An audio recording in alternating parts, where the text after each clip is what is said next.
Hey guys, Marvin Indicator is back again. How's everybody doing? Welcome back to the tuning spot. As always, we're going to continue the list. My list, my 15 of my favorite Christmas movies slash specials, etc. So I left off on 11. We did 15 to 11. So now we're going to do 10 to 6. Uh, and I hope you enjoy these. These are timeless for me, some of them. And let's kick it off, shall we? So let's kick it off with number 10. And this actually is that episode of the 90s animated series of Batman that I was talking about. Christmas with the Joker. Um,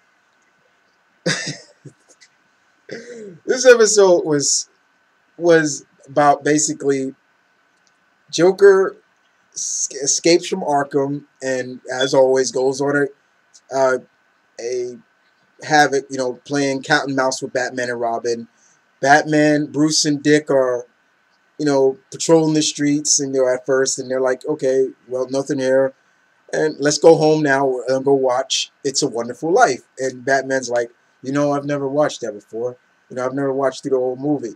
So, but all of a sudden, basically, Joker kidnaps Summer Gleason, Harvey Bullock, Commissioner Gordon, and uses them as pawns in his little game with Batman and Robin. I remember this episode so well. It was, I loved it when Joker escaped from Arkham.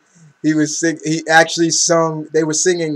Before that, he was singing. They were singing Christmas carols, and of course, um, they Joker sung that old classic Christmas.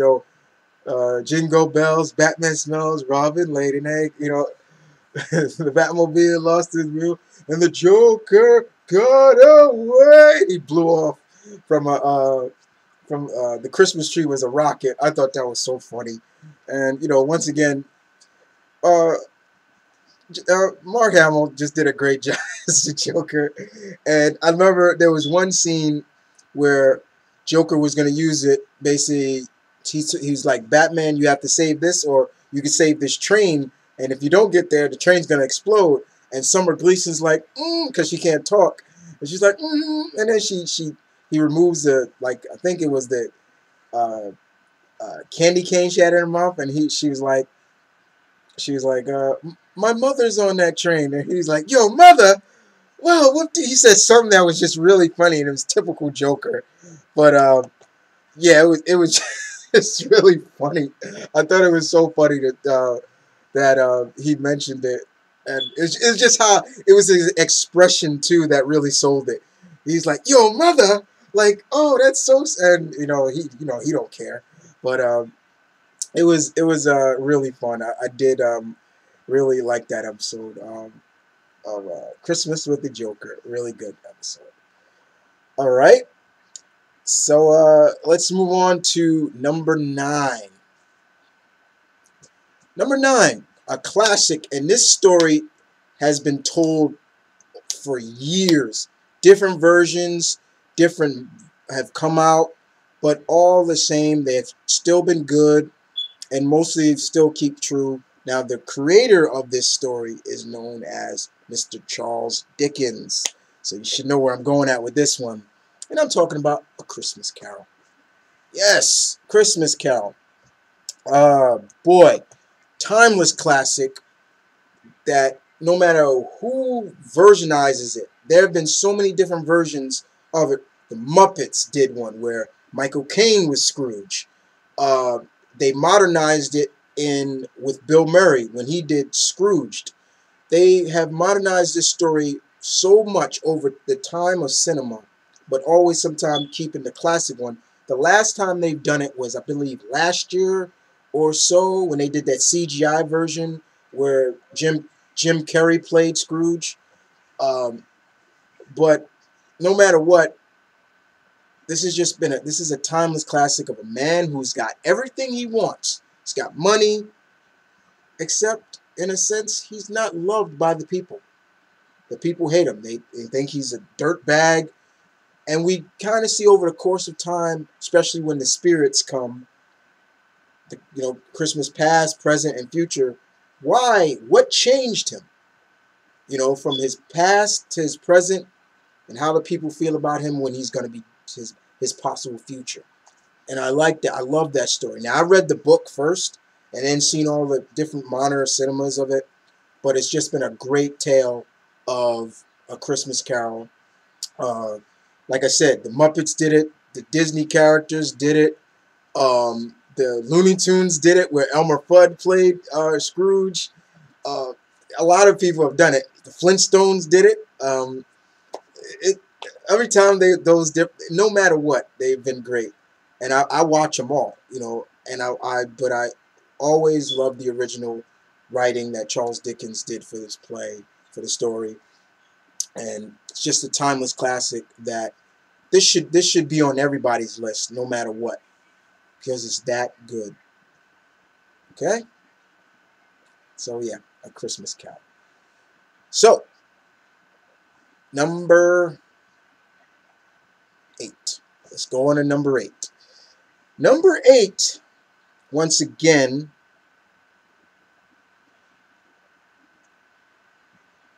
we go back to Marvel. And number 8 is another X-Men tale, but this one comes from the 90s X-Men. Now, you all remember the 90s X-Men. Good show, right? It still holds the title as the longest running Marvel cartoon ever. 75 episodes. No Marvel cartoon has ever passed that. I was hoping the Avengers would, but I'm getting off topic. Basically, that episode of Avengers is called A Morlock Christmas. Remember this episode? This was a really good episode. Very touching. Very so what fun, but it meant a lot. I always try to watch this episode as much as I can, either on Christmas or before Christmas. In this episode, the X-Men are preparing for Christmas. Jubilee is celebrating her first year Christmas with the X-Men. She never really had a Christmas. Jean and Gambit are in the kitchen arguing over Christmas dinner and everything like that. And that was really funny where Gambit's like, "What's this?" And she's like, It's called food, Gambit. Original Christmas holiday food." You got Beast in his lab,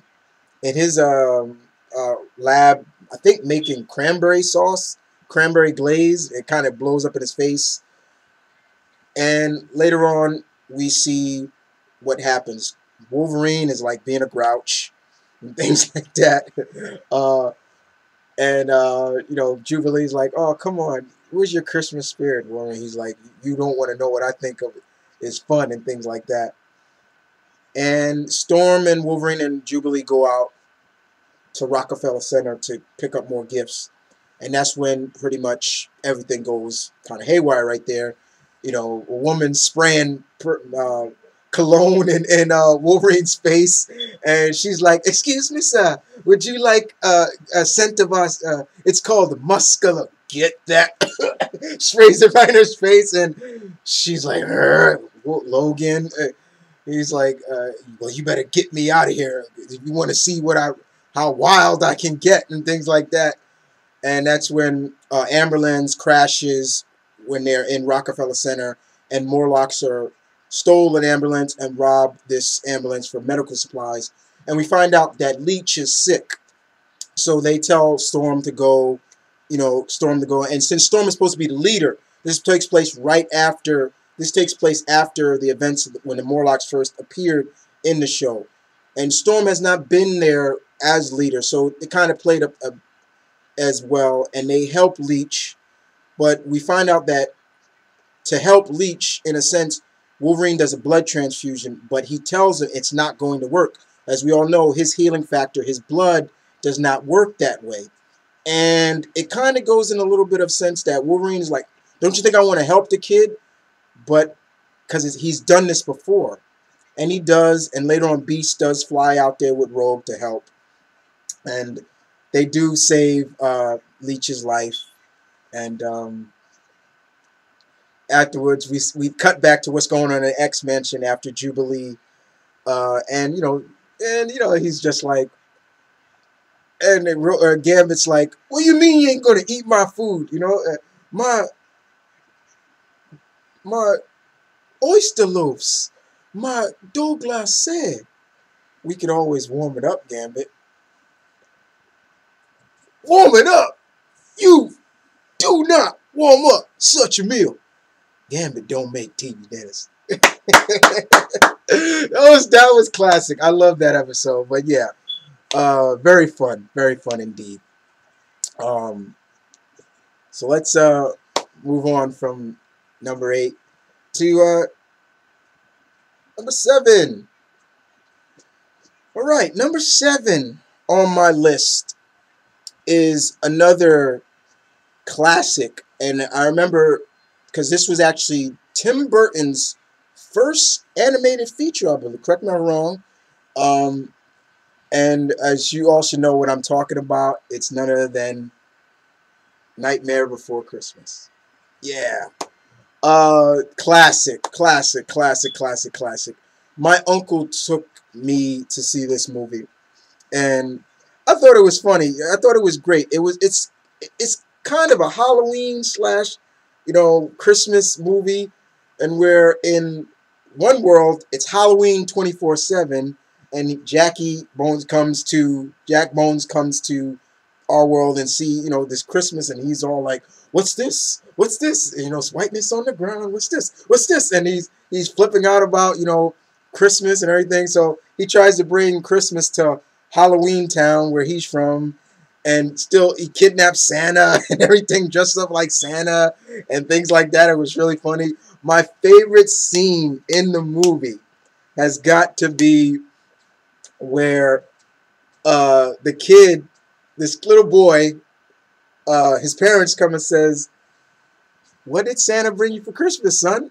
He turns around and is like, he's got a separate head. And I was like, the look on the boy's face sold it. But yeah, Nightmare Before Christmas is another one of those favorite Christmas movies that I love. Another one of my favorites. So definitely. So what can be number 6? Yeah, 6. And I think I put that up twice. But what can be number 6? And everybody should know this movie. It is pretty much the movie that put him on the map. Ah, yes. Home Alone, the Home Alone series. I'm talking about 1 and 2. I'm not talking about the other ones. I'm talking about the movies, the first 2 movies, the best, the ones that put Macaulay Culkin on the map. Classic. You gotta love those Home Alone movies. The first 2, Lost in New York and the original one. Boy gets left behind. And he survives. He holds off his home against robbers. The funniest thing about this movie to me was seeing the sheer magnitude of damage that both Joe Pesci's character and Daniel Stern's character takes in both movies. And of course, the famous scene of when they always catch Kevin, they always go like this. They laugh, and then their hands kringle, and they grab him like this and come at him and things like that. Also, the funniest thing about the movies are seeing, we all know Joe Pesci. Joe Pesci, in any movie you ever seen Joe Pesci, he's got a mouth like a sailor. And seeing him not curse is just hilarious in the movie. And, oh man, these just bring back memories. One of my favorite lines in the movie, especially with Kevin, especially in the first one, was where he was like, I don't want to sleep with Fuller. You know about Fuller? He wets the bed. He'll piss all over me. I know it. Things like that. But yeah, oh man, just timeless classic. The Home Alone 1 and 2, guys. I've seen the third one, didn't like it. Never seen the fourth one, and I ain't seen the fifth one either. I ain't even gonna watch those. But yeah, good stuff all around. So there's your 10 through 6. What could be the top 5, the next 5? You can guess, but you may be wrong. And other than that, I will see you guys tomorrow with the next, the top 5. You guys take care.